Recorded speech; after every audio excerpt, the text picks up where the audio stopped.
मोदी जी का देश हित में क्या काम हुआ वो बताइए। देश हित में देखिए, सेना वेना का विधि व्यवस्था सही हुआ, बहुत सारे अस्त्र शस्त्र आए।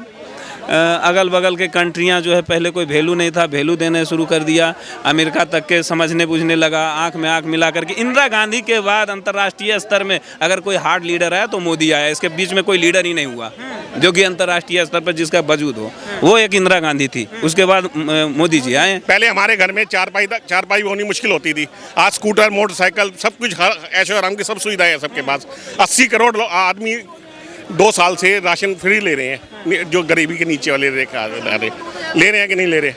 फिर आप बताओ क्या करना चाहता है, और कोशिश कर रहा है, अगला लगा रहा है अपनी पूरी तरह से कोशिश। ईमानदार आदमी है, सबसे बड़ी बात यह है। क्या शुभ नाम हुआ सर आपका? मेरा नाम विवेकानंद शर्मा हुआ। सर, जो लगातार देश में एक माहौल बनाया जा रहा है 24 को लेकर, क्या कहेंगे, कौन होना चाहिए देश का अगला प्रधानमंत्री?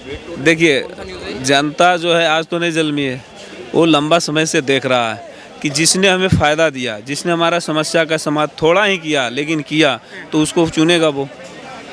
अब तो कोई किसी का मानता नहीं। स्थिति इतना डेवलप हो गया, ये सारे के हाथ में मोबाइल है, सारे दुनिया की नॉलेज है, तो सब कोई इस बात को समझ गया है कि अच्छा कौन है। बहुत अच्छा चाहिए ये संभव नहीं, लेकिन फिर भी अच्छा कौन है सब कोई समझ रहा है इस बात को। कौन अच्छा है? मेरे समझ से तो मैं बीजेपी है।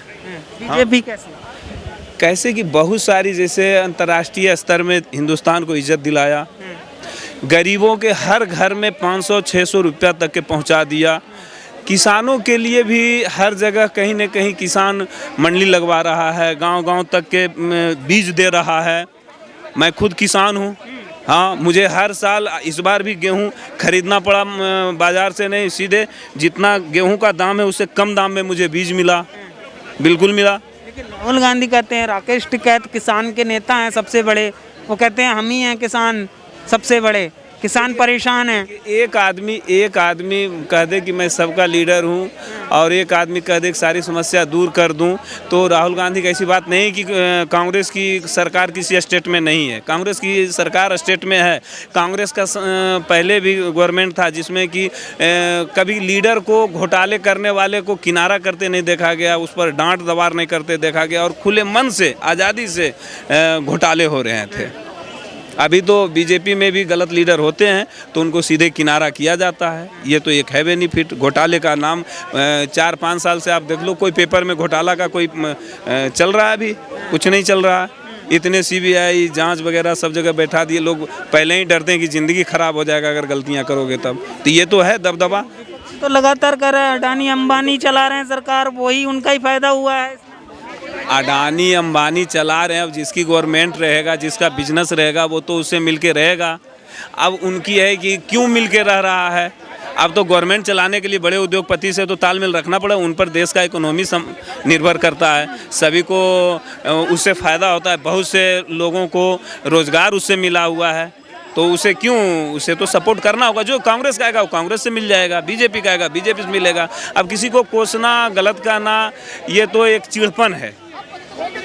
ये मोदी जी का देश हित में काम बताइए। मोदी जी का देश हित में क्या काम हुआ वो बताइए। देश हित में देखिए, सेना वेना का विधि व्यवस्था सही हुआ, बहुत सारे अस्त्र शस्त्र आए। अगल बगल के कंट्रियां जो है, पहले कोई वैल्यू नहीं था, वैल्यू देने शुरू कर दिया। अमेरिका तक के समझने बुझने लगा, आंख में आंख मिला करके। इंदिरा गांधी के बाद अंतर्राष्ट्रीय स्तर में अगर कोई हार्ड लीडर आया तो मोदी आया। इसके बीच में कोई लीडर ही नहीं हुआ जो कि अंतर्राष्ट्रीय स्तर पर जिसका वजूद हो। वो एक इंदिरा गांधी थी, उसके बाद मोदी जी आए, बस। अच्छा, बेस्ट प्राइम मिनिस्टर की हम बात करें, सबसे अच्छा अब तक का, तो कौन है आपकी नज़र में अब तक का प्राइम मिनिस्टर? देखिए भाई, इसमें तो इंदिरा गांधी को भी मानना पड़ेगा। मोदी और इंदिरा गांधी। पहले और दूसरे नंबर पे किसे रखना चाहते हैं? नहीं, पहले नंबर तो अब जा कर के मोदी ही हो गए। नंबर पे मोदी, दूसरे पे इंदिरा। दुर्गा की रूप थी वो, उसने जिसने लड़ा उससे लड़ी, वो डरी नहीं। उसके सामने कोई देश में गलत सोच नहीं सकता था, बोल नहीं सकता। वो वनली मैन थी जो कि तुरंत दबा देता। हाँ, उसने कड़े निर्णय लेने में उसके पास गुरेज ने इस मामले में आरोप भी लगते रहते हैं कि आपातकाल लगा के, इमरजेंसी लगा के लोगों की आवाज़ें दबा दी थी, अखबार न्यूज़ों की आवाज़ें कुचल दी गई थी आपातकाल लगा। राजा समझता है समस्या को, राजा समझता देश की पूरे समस्या को, ऊपर बैठता पूरे देश देखता है। हम तो गांव में होते हैं, बोलने में क्या लगता है, बाप को भी दोषी दे देते दुनिया, बाप को भी दोषी दे देते हैं कि तुम इमरजेंसी लगाना ठीक था क्या? आपके आपके विचार क्या हैं? वो पढ़ी लिखी थी, उसकी ज़रूरत थी, उसकी ज़रूरत समझी तब तो लगाया। कोर्ट ने जब उनको दोषी करार दिया, उन्हें बैन कर दिया गया चुनाव लड़ने से, वो हार गए, तब जाके उन्होंने आप 10 निर्णय लिए, आपने 10 निर्णय लिए, ये गारंटी नहीं कि 10 निर्णय आपके अच्छे हो जाएंगे। उनकी एक निर्णय खराब हो गया जिसके चलते वो भुगती भी, लेकिन उसको दोष तो नहीं दे सकते हैं। आपने 10 सामान घर में खाने को बनाया और उसमें 9 बहुत अच्छे हैं, एक में हो सकता है कुछ गलती हो गया, तो इसके लिए उसको गलत सिद्ध मायनी तो नहीं कह दोगे? नहीं मान नहीं, क्यों मानेंगे मैं गलत? क्या सुनना करने वाले को तो महेश महेश जी, क्या लगता है आपको कौन होना चाहिए अगला प्रधानमंत्री देश का? नरेंद्र मोदी नरेंद्र मोदी। जी।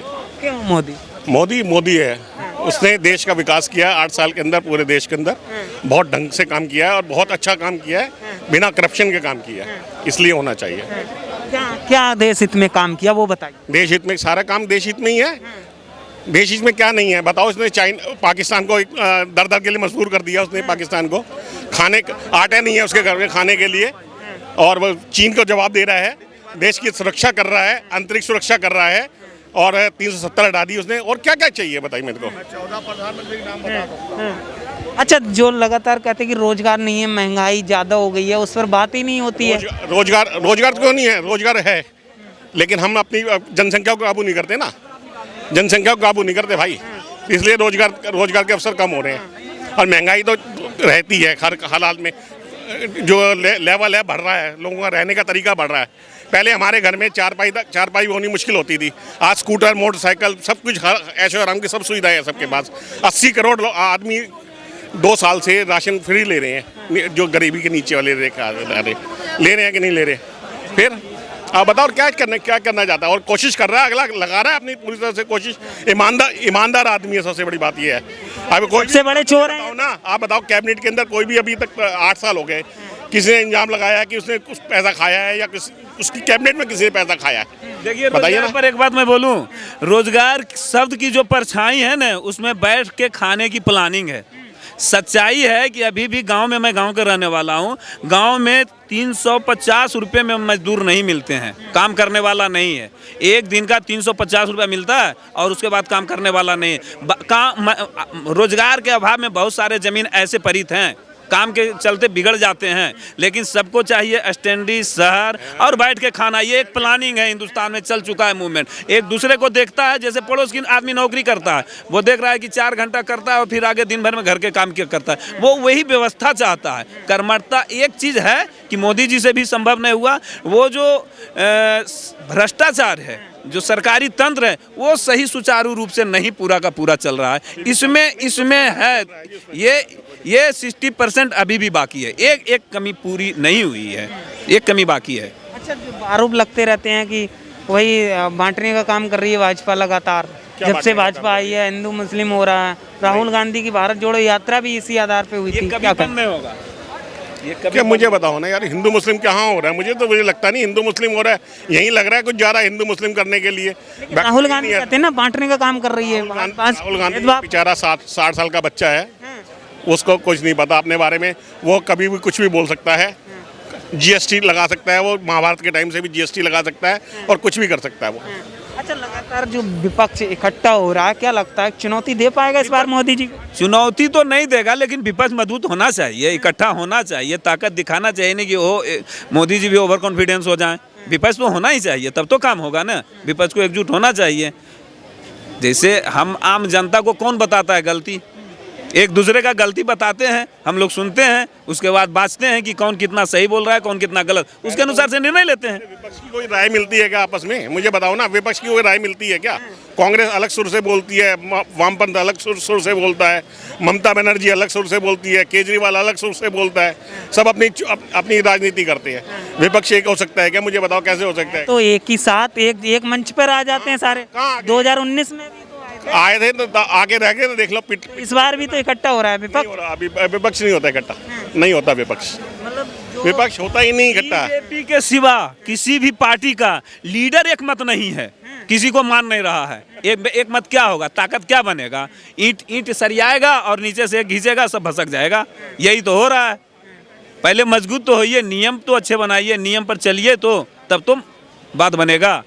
कुछ होने वाला नहीं है। बस मोदी देखो जी, ऐसा है, जो विपक्ष है वो फैमिली में है, सिर्फ फैमिली में है। सपा फैमिली में है, राहुल क्या बोलते हैं आपका, हाँ, परिवारवाद में है। लालू प्रसाद यादव परिवारवाद में है, जो है आपका शरद पवार परिवारवाद में है, ममता बनर्जी परिवारवाद में है, उसका जो भतीजा है उसमें। बताइए ना मुझे, कौन सा ऐसा आदमी है जो बनने वाला तैयार होगा? अपने अपने अपने अपने परिवार को पाल रहे हैं। देखिए, जब मोदी की बात आती है, देश की बात आती है, तो ये सारे विपक्ष एकजुट हो जाते हैं। तो उस चीज को मैं कह रहा हूँ, कुछ फर्क पड़ेगा या नहीं पड़ेगा? भाई मेरे हिसाब से तो नहीं हो सकता विपक्ष एकजुट। चंद्रबाबू नायडू भी वो एक प्रदेश के मुख्यमंत्री हैं। वो भी अपने परिवार को प्रमोट करता है, चंद्रबाबू नायडू। उसके बाद भ्रष्टाचार के आरोप लगे हुए हैं, सबके लगे हुए हैं भ्रष्टाचार के आरोप। ऐसी बात नहीं है, सब बेचारे अपने डर के मारे बैठे हुए हैं एक होने के लिए कि भाई हम आ जाएंगे तो CBI जो उससे हमारा छुट्टा, ED से हमारा पीछा छुट जाएगा। लेकिन वो आने वाले नहीं है।